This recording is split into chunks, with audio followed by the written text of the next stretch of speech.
kundi upang iligtas ito sa pamamagitan niya. Anong sabi rito in verse 17? Sinugo ng Diyos ang kanyang anak, hindi upang hatulang maparusahan ang sanlibutan. Tama ba? That's why wag natin takutin ang mga tao. Wag natin takutin yung mga sarili natin.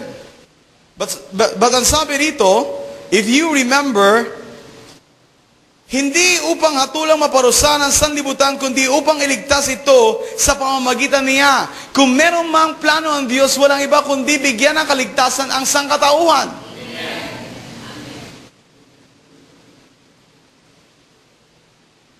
That's why wag mo sabihin din sa tao, pag namatay ka ngayon, pupunta ka sa impyerno. Gusto mo yon? O tanggapin mo na si Jesus. Kaya mga tao, sige na nga, tatanggapin ko na nga.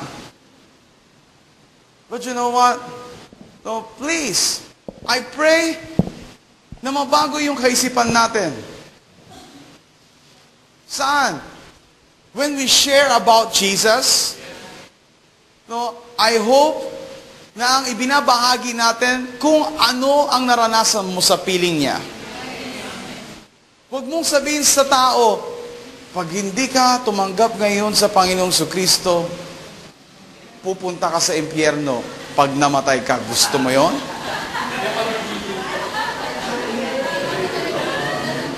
Diba? Gusto mo yon? Ayoko po. Naranasan mo na ba mapaso na mantika? Opo, masakit. Gusto mo ba yon? Diba? Ayoko po, tatanggapin ko na ho yung inaalok nyo. You know what? Dito mo makikita na kung gaano karaming mga Kristiyano ngayon ang dumating sa ganong bagay.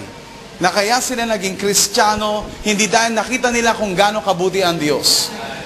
The reason kung bakit sila naging Kristiyano, you know what? Dahil na rin saan? Sa takutan. Guilty ako doon. I believe guilty tayong lahat doon. That's why we must change. Can you say amen to that? We must change. Diba? Bakit ko sinabing guilty tayo doon? Yun naman talaga tayo noon eh. Diba para lang magkaroon ng laman ng church? Anong sinasabi natin? Nag-evangelize tayo. And then, paano tayo mag-evangelize? Pinupuntahan natin yung mga kaluluwa and then sinasabi natin sa kanila, okay, pag hindi ka tumanggap ngayon, pagkatapos kong basahin sa iyo ang pagkahaba-haba, tapos hindi ka rin naman pala tatanggap, isang bagay lang sasabihin ko sa iyo, pag namatay ka ngayon, saan ka pupunta? Hindi ko po alam. Kita mo na, hindi mo alam? Tanungin mo nga yung sarili mo, pag namatay ka ngayon, saan ka pupunta? Ba't hindi kayo makasagot sa akin? See? Why? It's because even kayo, hindi kayo sigurado. Tama ba? Ang alam niyo lang, tinanggap ko si Jesus. So, after mong tanggapin si Jesus, what else? If you remember in the Bible, you must work out your salvation. We must work out our salvation. Now, what is the meaning of that? Kung dapat natin trabahuin yung ating kaligtasan, ano ang nais ng Diyos na makita sa atin? Did you get this? So, look at this, no? If you're going to read this, sabi rito, no? Sapagkat sinugo ng Diyos ang kanyang anak, hindi upang hatulang maparusahan ang sanlibutan. Ayaw niyang maparusahan ang sanlibutan. Kaya niya nga, ibinigay ang kanyang anak na si Jesus. Hello? And then, for what purpose? Sabi rito, no? Kundi upang iligtas ito sa pamamagitan niya. Ibig sabihin, gusto niya na ang lahat ay makatanggap ng kaligtasan. Hindi lang yung pamilya mo, hindi lang ilang tao, hindi lang tayo na naririto, kundi lahat. Ibig sabihin, pati yung magweweteng sa inyong lugar. Tama ba? Diba? Pati yung pusher. No? Yung tagalinis ng kuko, pusher. Okay.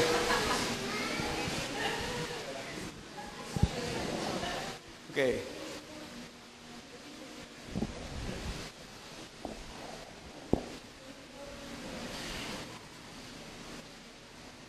18, sabi rito, hindi hinahatulang maparusahan ang nananampalataya sa bugtong na anak ng Diyos.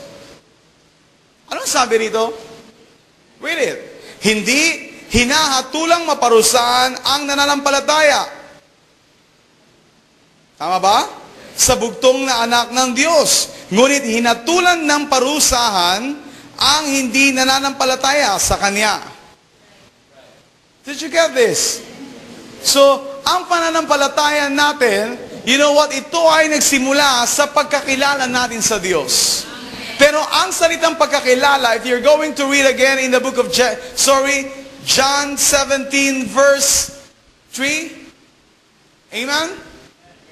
If you remember, ang pagkakilala na sinasabi niyan, you know what, ito ay patungkol sa buhay na walang hanggan. Tama po ba? So, ang buhay na walang hanggan na tinutukoy dito, listen to me, you know what? Ikaw at ako ay patuloy na magkaroon ngayon ng pananampalataya sa Diyos. Iyan ang buhay na walang hanggan. Ang pagkakaroon natin ng tunay na pananampalataya, tunay na pagkakilala sa Kanya. Kung minsan napakapiloso po natin. Bakit? Dahil sinasabi natin, you know what? Kilala ko ang Panginoon sa pangalan. Yeah, that's right. Pero kilala mo ba ang puso ng Diyos? Alam mo rin ba kung ano nasa isip ng Diyos? Doon nagkakatalo eh. Pero ang pananampalataya, if you're going to read the book of Hebrews chapter 11, kung titignan mo doon, no, yung mga nanampalataya na ninuno natin, I tell you, makikita mo kung ano yung mga basihan ng kanilang pananampalataya. Wala sa kalingkingan ng ating pananampalataya. Hello? No? That's why, can you imagine this? Sabi rito, no, hindi hinatulang o hindi hinahatulang maparusahan ang nananampalataya. Ibig sabihin, kung nananampalataya tayo ngayon, you know what? Hindi ka hinahatulan ng Diyos. Pero sino ang hinahatulan ng Diyos? Sabi rito, yung mga hindi nananampalataya. Now, let's continue. Sabi rito, ngunit hinatulan ng parusahan ang hindi nananampalataya sa Kanya. 19, hinatulan sila sapagkat naparito sa sanlibutan ng ilaw. Are you listening to me?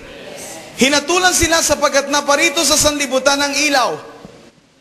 Ngunit inibig pa ng mga tao ang dilim kaysa liwanag. Now, this is the problem.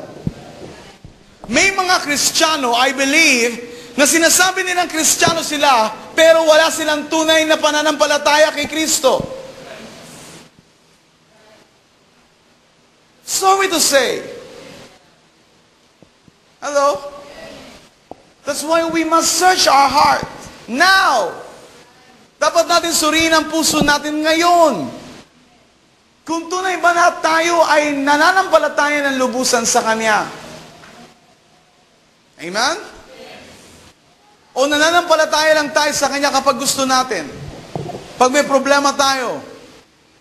Kapag naghihirap tayo. Kapag, you know what, dumadanas tayo ng sobra-sobrang pagsubok. Pakiramdam mo, binabaha ka ng pagsubok. I pray na hindi ganun nakabase ang ating pananampalataya. Are you here? Sabi dito, ngunit iniibig pa ng mga tao ang dilim kaysa liwanag. Sapagkat masama ang kanilang mga gawa. Now, makikita mo sa buhay ng isang tao kung siya ay tunay na mananampalataya. Ano yung tignan mo ang kanyang mga gawa? Now, you know, makikita mo kung ikaw ay tunay na mananampalataya ng Panginoong Jesucristo o ng Diyos. Tignan mo ang mga gawa mo. Diba? Tignan natin yung mga gawa natin. Ano yung mga gawa natin? Amen. Look at here on verse 20. Ang gumagawa ng masama ay ayaw sa ilaw. Malinaw ba? Yes. Ang gumagawa ng masama ay ayaw sa ilaw. Ano ang meron ng ilaw? Liwanag. Tama ba? At hindi lumalapit dito upang hindi mahayag ang kanyang mga gawa. Ayaw niya sa liwanag, ayaw niya sa ilaw, para sa hindi ma-expose ang kanyang mga maling gawa. That's why kung meron mang inaasahan ng Diyos sa atin, kung nais natin talaga na tumanggap ng buhay na walang hanggan mula kay Kristo, patuloy natin siyang kilalanin sa ating buhay, sa ating kalagitnaan now. Paano natin siya kikilalanin sa ating buhay? Sa patuloy natin paglapit sa liwanag. Amen. Dahil habang lumalapit ka sa liwanag, you know what?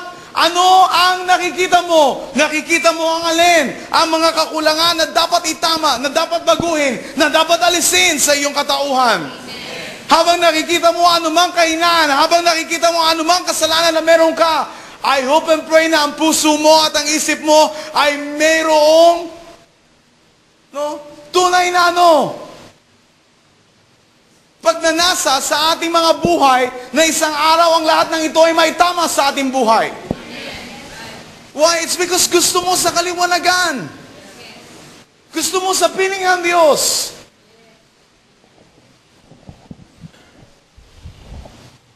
Hello? Hindi lumalapit dito upang hindi mahayag ang kanyang mga gawa. 21. Ngunit, are you ready? Ang namumuhay sa katotohanan ay lumalapit sa ilaw. I will say it again. Ngunit, ang namumuhay sa katotohanan ay lumalapit sa ilaw. Sa gayon, nahahayag na ang kanyang mga ginagawa'y pagsunod sa Diyos. Ito ang tunay na pagkilala sa Diyos. Ano yung tunay na pagkilala sa Diyos? Namumuhay ka sa katotohanan. At lumalapit ka sa ilaw, sa liwanag. Bakit? Kasi gusto mo siyang makilala patuloy sa iyong buhay. At doon ka tumatamasa ng buhay na walang hanggan. That's why hindi mo sasabihin na ang Kristiyanong pamumuhay ay boring.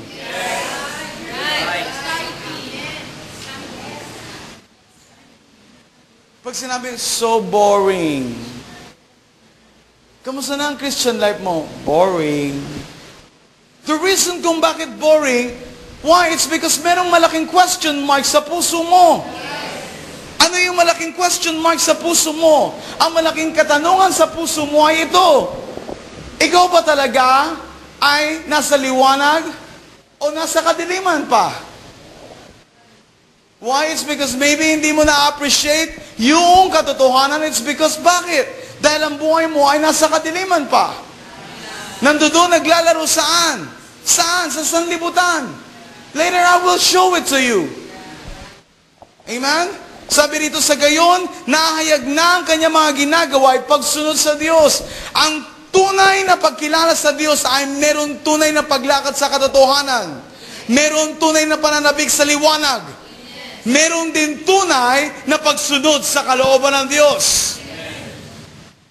Write it down. Ang tunay na pagkilala sa Diyos ay pamumuhay sa katotohanan o merong pamumuhay sa katotohanan. Number 2, merong paglapit sa ilaw o liwanag. And number 3, merong pagsunod sa Diyos. Did you get that? Ang tunay na pagkilala sa Diyos ay, number 1, pamumuhay sa katotohanan, paglapit sa liwanag o ilaw, at at pagsunod saan? Sa kalooban ng Diyos. Did you get that?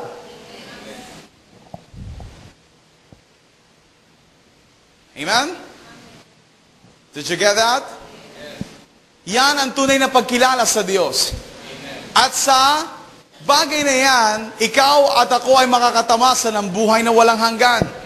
That's why hindi mo sasabihin sa sarili mo, ang boring naman ang buhay na walang hanggan na to.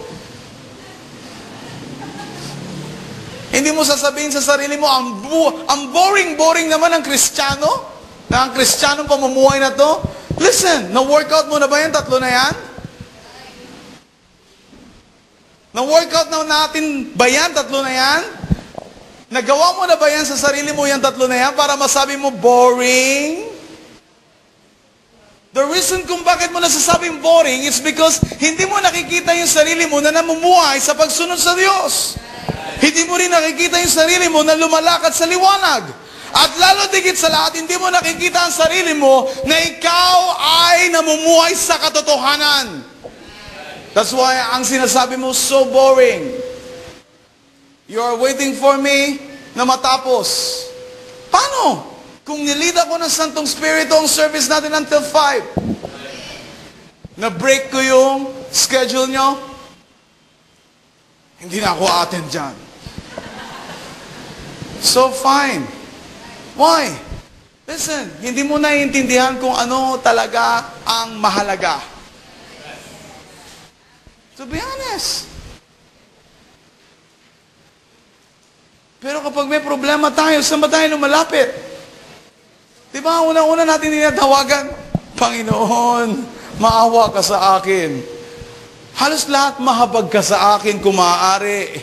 Lahat ng mga pananalangin o pananalita sa pananalangin mo na pa mo magaganda na sasambit mo nga eh. Kulang na lang tawagin mo lahat ng santo. Kaso sabi mo, bawal pala yun sa amin.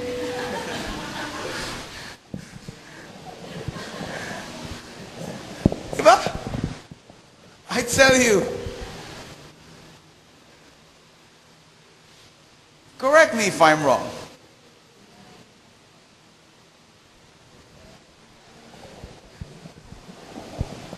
Pero kapag nandiyan na yung tulong ng Panginoon, salamat po Ama, talagang mahabagin ka.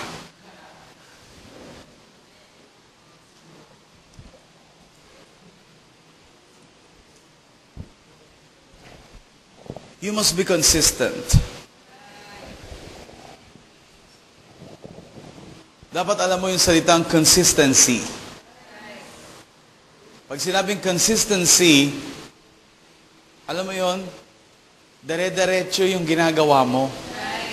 Walang putol-putol. Kung para ka talaga sa Diyos, para ka sa Diyos. Pero hindi pwedeng pagsabahin, ngayon para ka sa Diyos, bukas para ka sa demonyo. Alam niyo yun? Naalala ko nung unbeliever pa ako, nung mga bata kami magpipinsan pag nagsasama-sama kami. No? Alam niyo ba yung kapag may patay, tapos nagiinuman yung mga tao, diba? Yung unang, what is that? Yung unang tagay, okay, anyways, hindi nyo alam yun, ako na lang. No, yung unang tagay nun sa alak, tinatapon, no, para sa patay. Then next, para sa demonyo. Okay? Alam niyo ba yun? Okay, anyways. Amen? Sorry, but you know what? No, I'm just giving you an example. Amen? Amen? But to be honest with you, you know, ganun ang kaisipan ng mga tao. Hello? Para sa patay, una. Para sa demonyo. Di ba? Ay, next naman, para na sa buhay.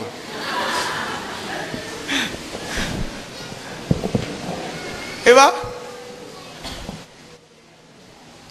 That's why, yung sarili mo para kanino? Talk to me. Yung sarili mo para kanino? I thank God nga ngayon, alam mo na yung sagot, para sa Diyos. Pero before, hindi mo masagot, para ba talaga ako kanino? Yung iba nag-iisip pa, sige po, ipagpe-pray ko muna ha, kung para kanino ako.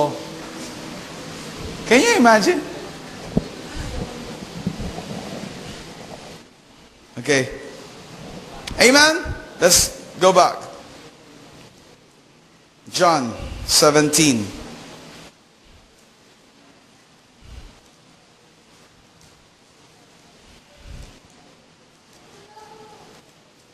Are you enjoying His Word? Yes.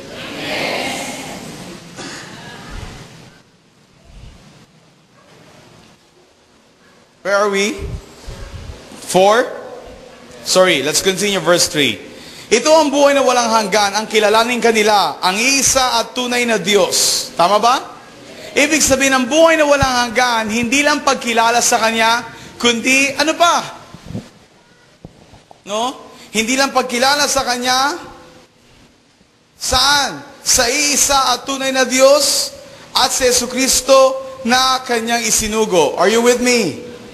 No? Ito ang buhay na walang hanggan.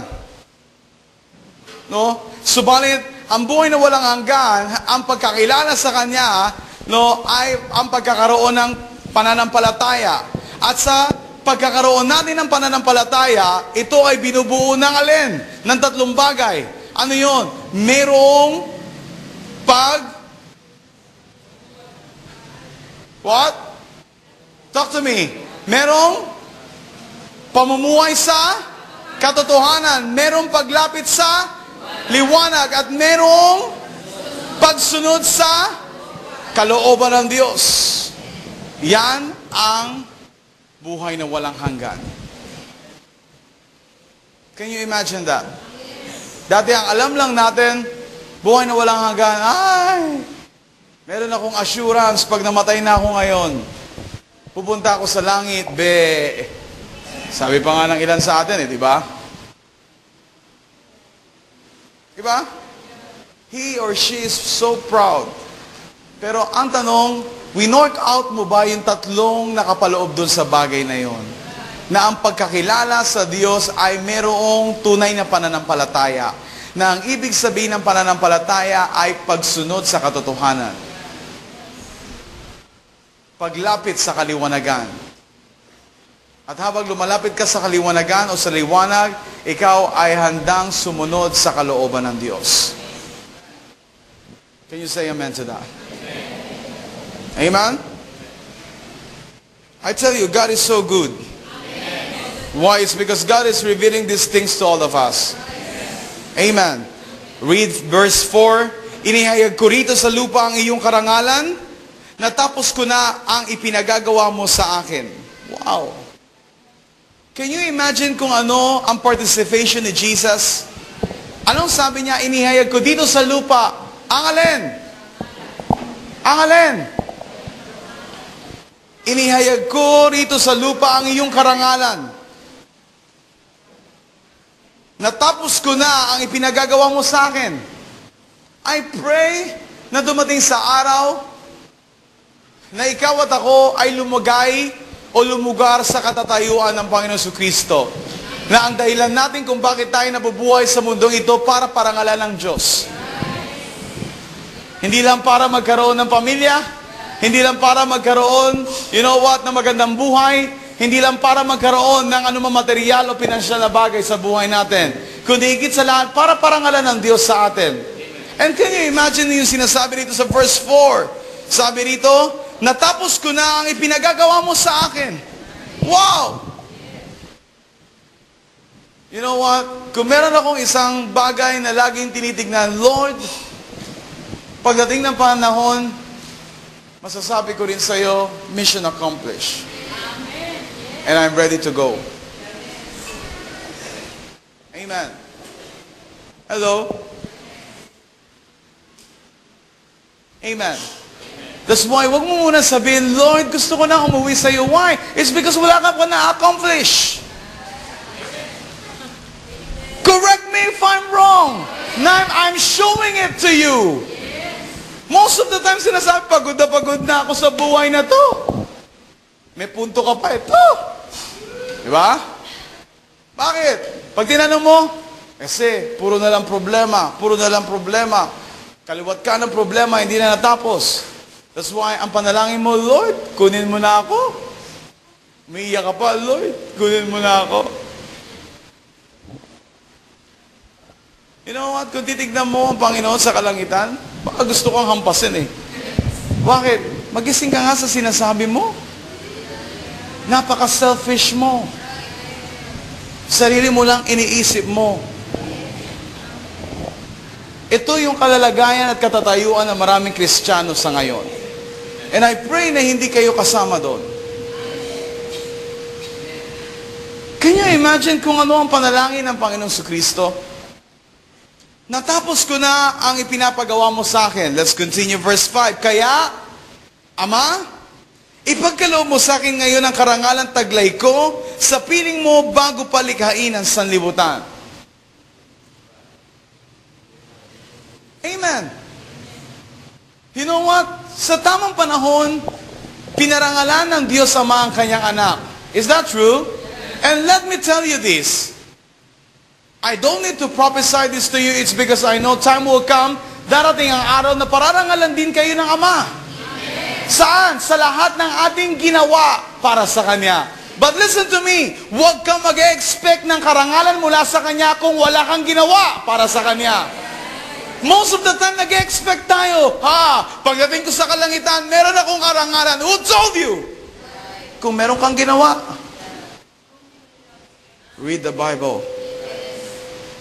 I'm just showing you kung ano ang nasa puso ng ating Diyos. Kasi kung nag-expect ka sa maraming bagay, and yet wala ka rin naman ginawa dito sa lupa, do not expect. When you meet Him face to face, diba? Pero kung meron kang ginawa, ano yun? Higit sa lahat, pagpaparangal sa Kanyang pangalan, then be proud when you go to Him. Diba? When you see Him face to face, Lord, mission accomplished. Anong sasabihin niya?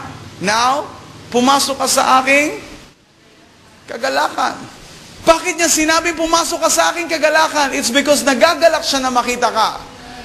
Dahil tinapos mo kung ano ang nasa puso niya. Pero kung wala kang ginawang pagpaparangal sa Kanya, do you think nagagalak ang Diyos na makita ka?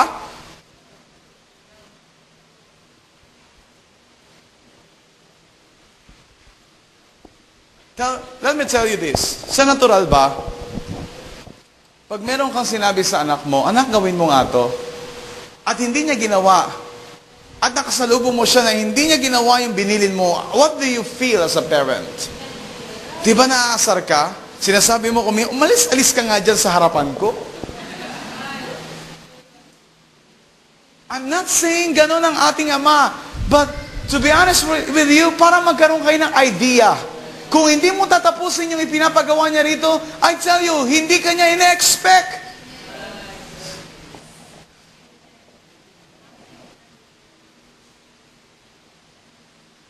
Amen?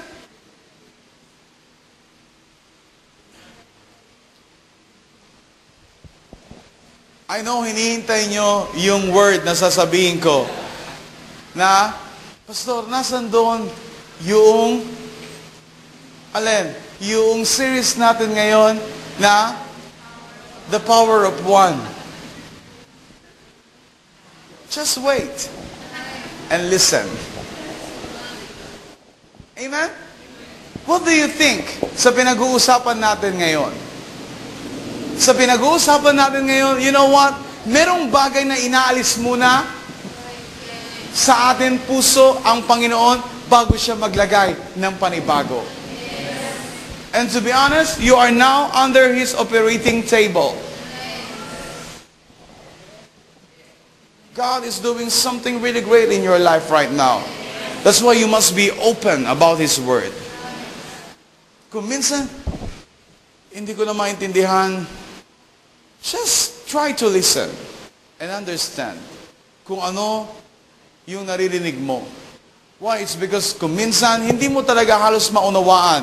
Pero pagdating sa dulo, saka mo sasabihin, ganun pala yun. Diba?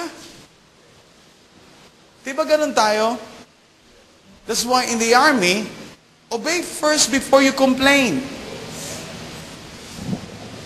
Pero walang dun sinabi, okay, you can complain now before you obey. Walang ganun. You must obey first.